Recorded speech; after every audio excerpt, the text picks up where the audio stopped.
जीने मरने की लड़ाई है, ये हमारी जिंदगी की लड़ाई है। 2023 साल की नेशनल क्राइम जो ब्यूरो रिपोर्ट आती है, वो रिपोर्ट में लिखी गई है कि 45,000 दिहाड़ी मजदूर हर साल इस देश में सुसाइड करते हैं। 45,000। अगर आंकड़ा लगाइएगा तो हर घंटे में हमारे जैसे 6 मजदूर देश के कोई ना कोई कोने में सुसाइड कर रहे हैं। इसलिए सुसाइड कर रहे हैं कि उसके सामने जिंदगी का कोई रास्ता बचा नहीं है। काम से जो है उनको जो दिहाड़ी मिलता है उससे घर चलता नहीं है। घर में कोई बीमार हो गए तो ट्रीटमेंट करवाने के लिए दवा का पैसा नहीं है। अगर अचानक से काम से निकल दिया, जाएंगे कहां पे?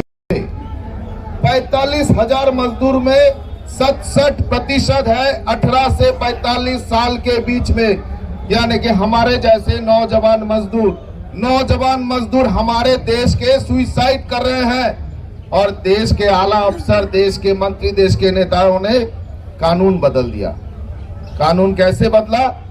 कानून बदला कि अगर आप एक फैक्ट्री में काम करते हैं, वहां पे 150, वहां पे 200, वहां पे 250 वर्कर काम करते हैं, तो आपको मनचाहे तौर से आपका मालिक काम से निकाल सकता है। आप एक कंप्लेन भी नहीं कर सकते।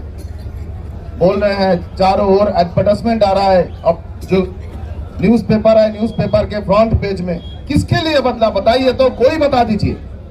पहले का कानून था कि 100 अगर हो जाता है तो 100 में अगर किसी को निकाल देते हैं तो एक कंप्लेंट कर सकते हैं, उसको 300 कर दिया। तकनीकी बदलाव होने से धीरे धीरे जो है एक ही फैक्ट्री में जहां पे पहले 50 लोग काम करते थे, अभी 20 लोग काम करते हैं। हम लोग तो बोलते हैं वो 100 को 20 करो, वो 100 को 300 कर दिया। किसके लिए? कोई एक जवाब दे सकता है देश के इतने बड़े बड़े आला अफसर, मंत्री लोग? सिर्फ इसके लिए कि वो देश के मजदूरों को मारना चाहते हैं, देश के मजदूरों को मारना चाहते हैं, और इसीलिए ये कर दिया। बिहार से, बंगाल से, उत्तर प्रदेश से कितने मजदूर यहाँ पे दिल्ली में आते हैं काम करने के लिए। ये प्रवासी मजदूर दिल्ली के अंदर में फैक्ट्री में काम करते हैं, गुजरात में फैक्ट्री में काम करते हैं, तमिलनाडु में, महाराष्ट्र में फैक्ट्री में काम करते हैं।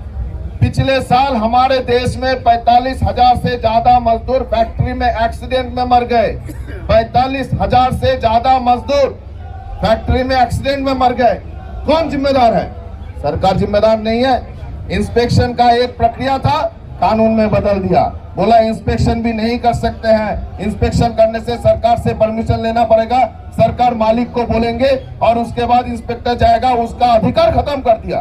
किसके लिए कानून है? देश के मजदूर वर्ग के लिए या देश के मालिक वर्ग के लिए? ये हम लोग पूरे देश के मजदूर 70 से 80% आज के दिन में मजदूर जो है ठेका में काम करते हैं। पहले कानून था कि 20 आदमी अगर किसी ठेकेदार के नीचे काम करता है उसको रजिस्ट्रेशन करना पड़ेगा, उसको 50 कर दिया। 50 मतलब कोई ठेकेदार उसके अपने नाम पे, उसके घरवाली के नाम पे, उसके घर के और किसी भाई बहन के नाम पे 4 ठेका ले लेगा, 40-40 करके 160 मजदूर को काम करवाएगा। उसके ऊपर ठेका मजदूर का कानून भी नहीं लागू होगा।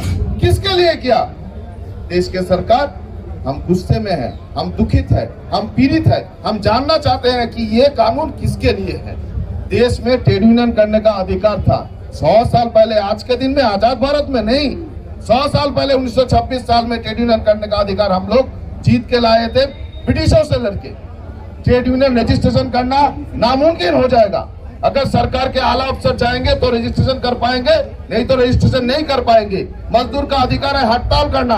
हड़ताल करने जाएंगे, हर क्षेत्र में 14 दिन का नोटिस, उसके बाद 60 दिन के अंदर में अगर करे, अगर वहां पे कॉन्सिलेशन मीटिंग बुला दे तो नहीं कर पाएंगे। कॉन्सिलेशन होने के बाद भी 7 दिन क्या करेंगे हम? देश के मजदूर गुस्से में हैं, देश के मजदूर रास्ते में हैं। और ये 26 नवंबर हम खड़ा होके बोल रहे हैं कि देश के मजदूर चाहते हैं कि ये देश का सरकार हमारे दुख, हमारे तकलीफ को देखे, समझे और ये कानून को वापस ले। कानून को वापस ले, देश के मजदूरों के साथ बातचीत में बैठे और देश के मजदूरों का जो अधिकार है वो अधिकार को रक्षा करने के लिए कुछ कार्रवाई करे। हम मजदूर, हमारे लिए हमारा श्रम का घंटा सबसे महत्वपूर्ण है। हम श्रम देते हैं 8 घंटा, 10 घंटा, 12 घंटा तक भी श्रम देते हैं। हम मजदूर हैं और हमें बोला गया कि मालिक तय करेगा 8 घंटे का स्प्रेड ओवर कर सकता है। मतलब क्या? 4 घंटा काम करवाएगा, फिर 4 घंटा फैक्ट्री में बैठे रहेंगे, फिर 4 घंटा काम करवाएगा। अभी तो घर से निकलते हैं तो सुबह बच्चा लेटा हुआ देखते हैं, रात को लौटते हैं तो बच्चा लेटा हुआ देखते हैं। और 12 घंटा का शिफ्ट चलेगी, वो भी 8 घंटे के वेतन में 4 घंटा फैक्ट्री में बैठा रहना पड़ेगा। जीवन रहेगा हमारा? जीवन नहीं रहेगा हमारा। हम मजदूरों को बंधुआ मजदूर से भी नीचे डालने का जो साजिश है, उसके खिलाफ जो जंग छिड़ी है, हम आशा करते हैं देश के मजदूर किसान एक जगह पे आ गए हैं। कोई भी ऊपर में हुक्मरान हो, वो समझ जाए कि हम देश चलाते हैं। वो हमें समझाएंगे कि हम गरीब हैं, हम मजदूर हैं, हम उसे बोलेंगे हम मजदूर हैं, हम मजबूर नहीं है। हम आशा करते हैं आज की लड़ाई पूरे देश में एक नए चरण की लड़ाई की शुरुआत करेगी। वो फैसीबाद लाना चाहते हैं, हम मजदूर क्रांति लाएंगे। ये संकट को मजदूर राज में बदलेंगे, लेबर कोड को हम मजदूरों के अधिकार में बदलेंगे।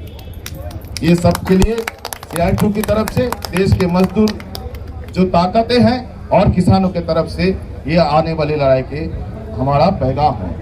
इनकलाब जिंदाबाद, इनकलाब जिंदाबाद।